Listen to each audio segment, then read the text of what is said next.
Yarn Gang, Naked Bunny Crafts Oxford here with another Dyer with me video. How's everyone doing? I hope everyone's good. If you're new to my channel, hello, welcome. Hit that subscribe button, and if you're returning to my channel, hello lovelies.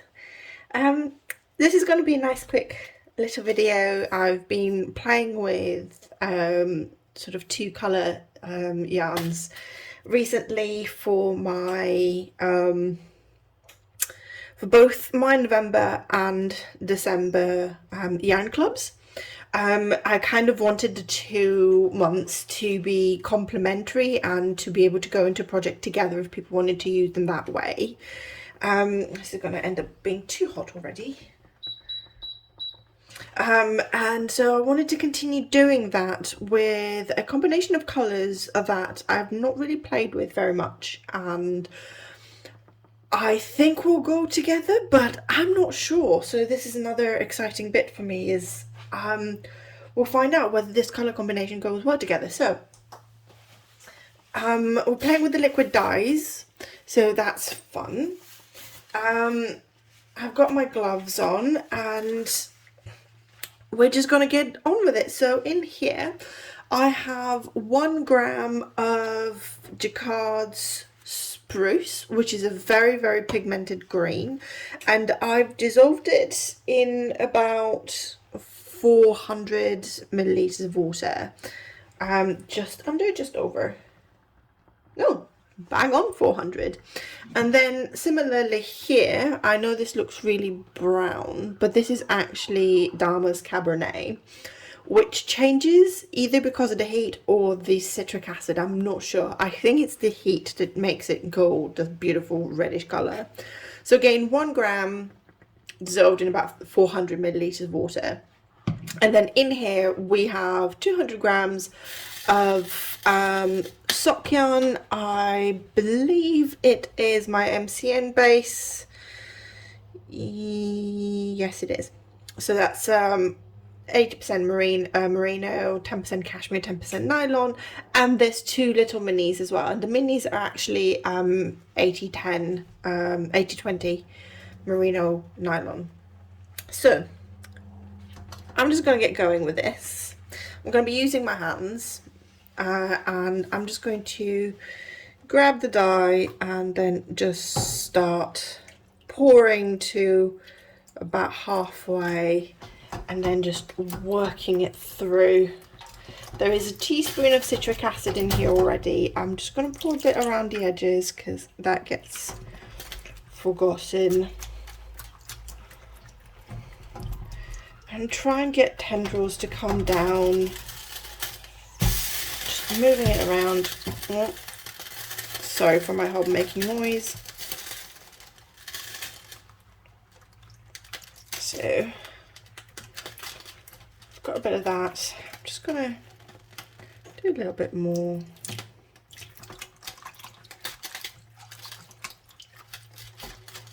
And then we're going to repeat the same process with the Cabernet on the other side.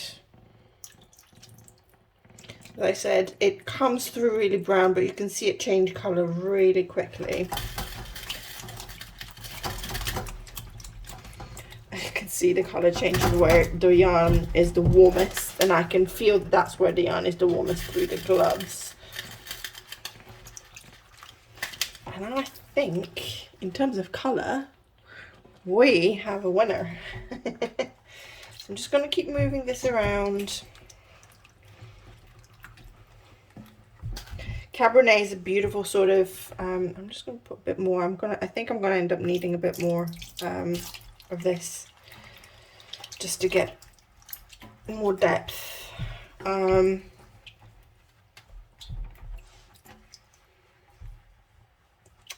quite pleased with this. So just making sure. And where the 2 mix, you're likely to get a little bit more of a sort of purple. Is one thing that I've kind of picked up on, is that when you mix the greens with the purpley pinks, you get beautiful sort of deeper purples. So I think my glove has a hole in it. Yep. Okay, time for new gloves. I'm going to have coloured hands. Okay, I'm gonna go make a little bit more of this. So I think what I'll do is 1/2 gram with 200 ml for the other side, because I think we're going to have, so if we lift it, we do have some penetration on the other side already, and just by lifting it, I'm helping that along. I think we should have enough of, yeah, we should have enough of this. I'm just going to move it again.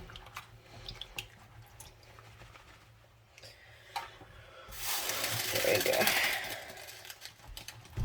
So we're going to leave this for 10 minutes to get the colours to absorb, and then we're going to flip this over. Okay, let's do some flipping. Gloves on. Actually, first of all, I need to take my top off because I just realised I've got my nice hoodie on. And I most certainly do not want to ruin that by splashing it with dye. So I'm going to flip this way. We may still have some colour left, but that is fine. And spread it out. Oh, okay. This way. Open the skeins up a little bit. Stop making noise, you infernal hob.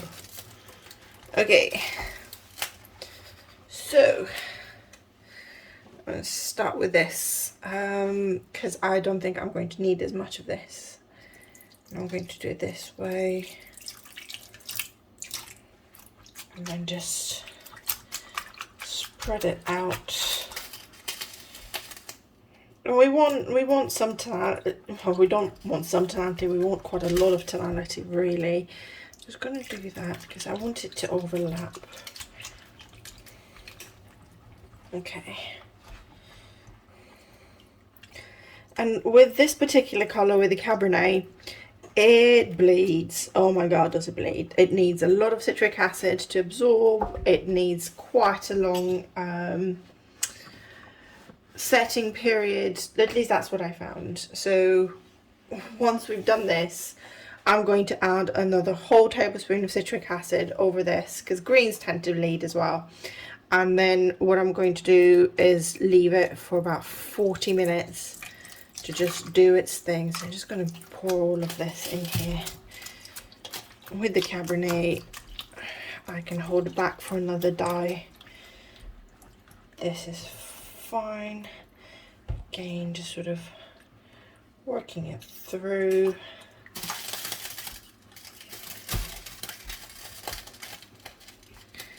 As I said, I'll try and lift it up to the camera if I can.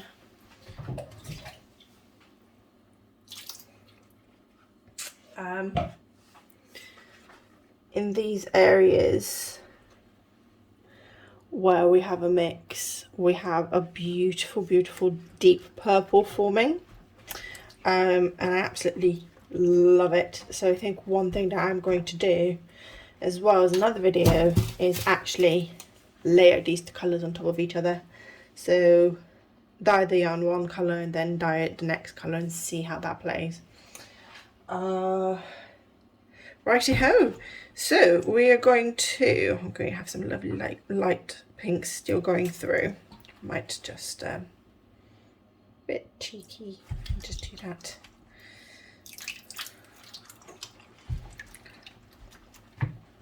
I have made such a mess on my worktop, you can't even begin to understand. Okay, so we're going to leave this. I'm just going to add a little bit more citric acid. I'm just going to do a pinch.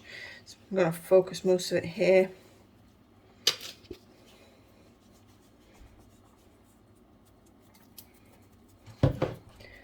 On my tongues. Just work it through. Here we go. And we're just going to leave this to bubble away for quite a bit.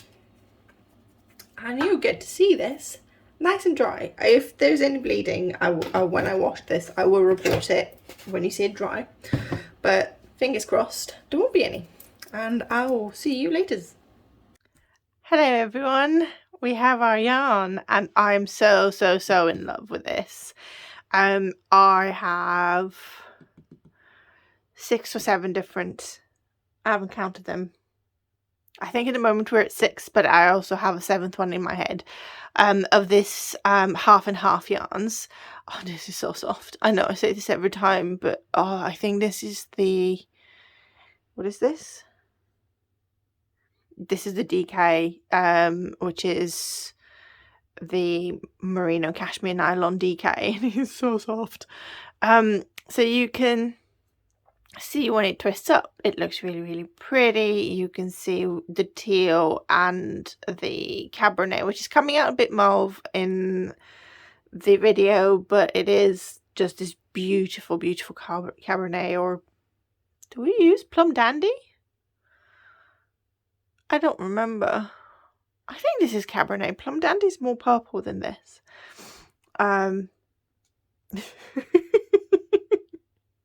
It's been a week since I did this, so since I dyed it, so I don't remember, but you just watched the video, so you know. So you can see we have some beautiful tones all through, and you can see it here as well. The tie has actually created a little bit of resist, which I kind of like. And I'll show you in a minute why it actually doesn't really matter that you're doing this. Where do colors meet? We are getting some really beautiful aubergine purples, for which I'm endlessly pleased. I love this deep teal. It's just so gorgeous. So I did 2 of this minis. There was a mini attached with each one of these skeins, and I couldn't help myself. I cast on a pair of socks with one of these minis, thinking I can have the cuff and the leg and the heel possibly in this, because it's 20 gram mini, and I knit my socks on a 1.25. Is it 1.25? 2.25. 2.25. I think it's US 1. I'm about to drop things. I'll show you. Yeah. US 1, 2.25 circular needles. I do magic loop socks, and I can get a lot of sock out of not so much yarn. Anyway, so I cast on a sock, and there it is. Look at how pretty. I'm just going to put this here for a second so you can just see how very pretty. And you can see both colors and they blend, and as I bring it up closer to the camera, you can see that it micro stripes, which it's absolutely what a yarn like this is going to do in a small circumference project. It will micro stripe. However, you need to bear in mind that depending on the number of stitches you've cast on, so this is a 60 stitch sock, it will either micro stripe perfectly, or you'll end up with this little overlap. So I have a little overlap where the purpley colour overlaps on itself, and it does a little bit of pulling and a little bit of zigzag. It's very likely that if it was a slightly bigger project, it might do something similar, and it will pull and it will zigzag as well. But this is what happens.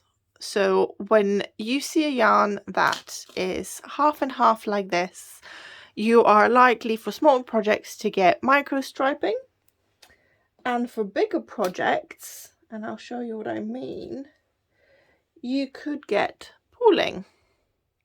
So I know this is crochet, but it does actually happen. So, and this is chips lemon pepper, but you can see it will just pull, and the colors will just kind of come together in these little, it still sort of stripes a little bit, but not in quite the same way.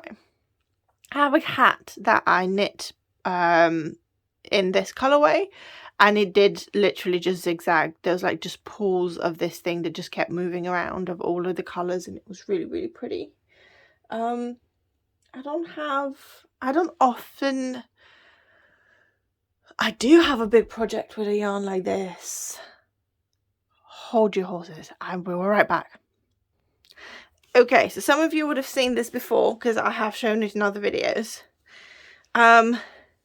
This is my Andrea Mowry's Weekender, but I didn't do the sleeves, and I did it 2 sizes bigger than my size, and this is what I wanted to show you. So this is knit with my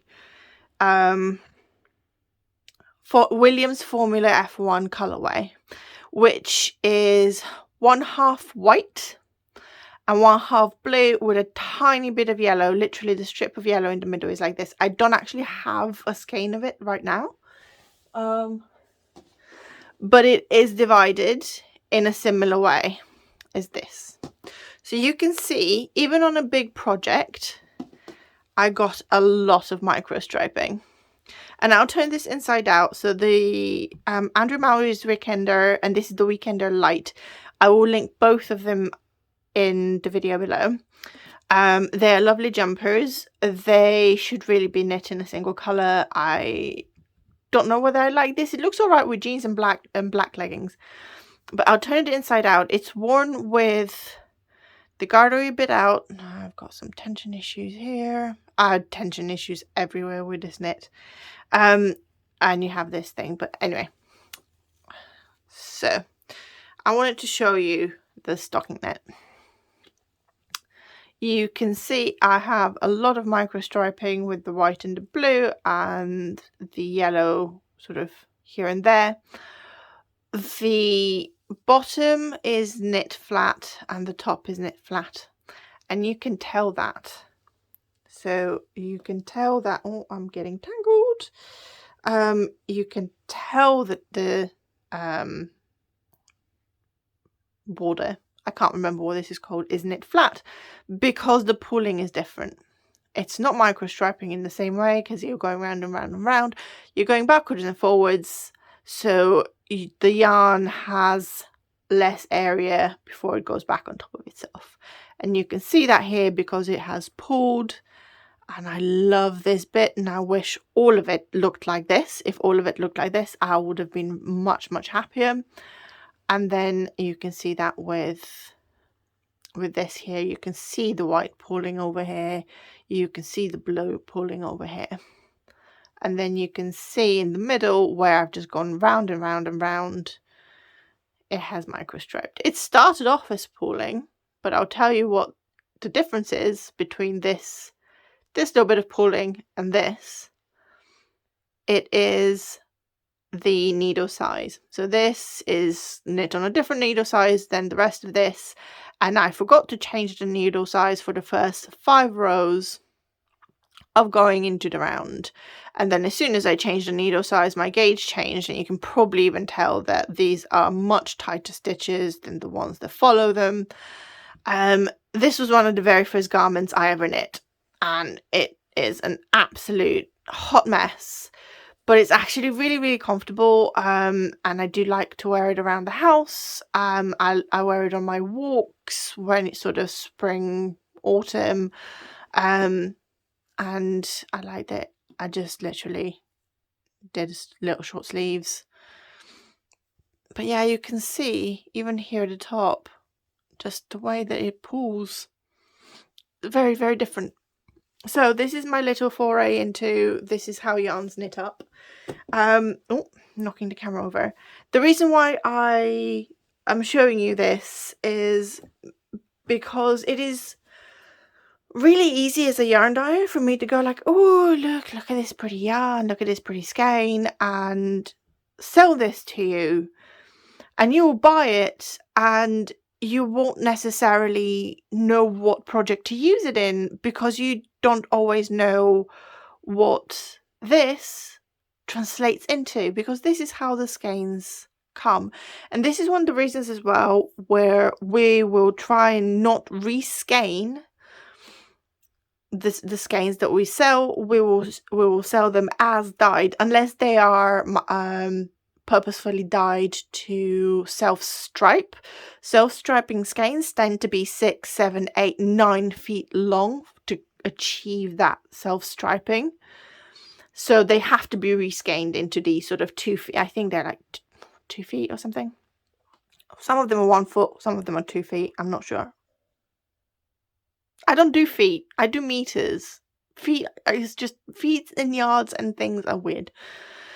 So this, when you see the skein like this, should hopefully give you an idea. Anything that's half and half is going to microstripe in some way, shape or form in the smaller projects and will pull in larger projects that are knit flat.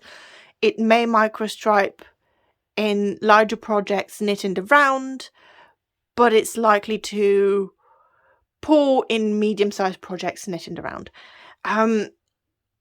If you want to do any planned pulling, I wouldn't even begin to know how to do that. You would need to know the size of each section, so the length of each section. You would need to know your gauge. You would need to know the number of stitches, and then based on that, knowing your gauge, knowing the length of each color section, you may be able to, with Excel and some mad calculations and crazy maths, be able to create some controlled pulling within a project. But I'm not that clever, and I'm honestly not that fussed. I absolutely love microstriping. A lot of my socks microstripe. In fact, I'm wearing some microstripe socks right now. Ta-da! But you can see they pulled as well, and they zigzag, and all of these zigzags around. This is not my yarn. It is what Mustard made. I will link her shop below. Tracy Mustard. She does crazy things with neon, if you're interested. So, 11 minutes. I have been jabbering on here for 11 minutes. I'm going to stop now. I'm so sorry. I just thought, I have a lot of you messaging me privately on Instagram just saying, love that yarn, have no idea how to knit with it. How will it knit up? Could I have a swatch? I try and do swatches, but I don't always have the time, and I also like knitting for myself. And if I was to knit a swatch for every skein I dye, I would just be knitting swatches forever and a day. So this is my excuse for why I'm now jabbering for 13 minutes. And I'm genuinely going to wrap it up. Thank you so much. I really hope you enjoyed this. This, along with a whole other half and half skeins, and I am calling them half and half because of the American half and half milk and cream that you can get. You'll have them in blues and yellows and pinks and purples and all sorts of colours. The collection will grow throughout the new year. I just will not have time to put all of them up on the shop because some of them are still drying, believe it or not. So thank you for joining me. I hope you enjoyed this channel. I mean, I do hope you enjoyed this channel. I hope you enjoyed this episode too. Hit the thumbs up if you did. If you're new and you like my ramblings, do subscribe. Smash that notification bell so that you know when the next video comes out. And if you want to support the channel further, then you can have a look at the links below to my shop where you can buy some of my yarns, or you can buy me a coffee. Thank you again for joining me. Love you all very much. Bye bye.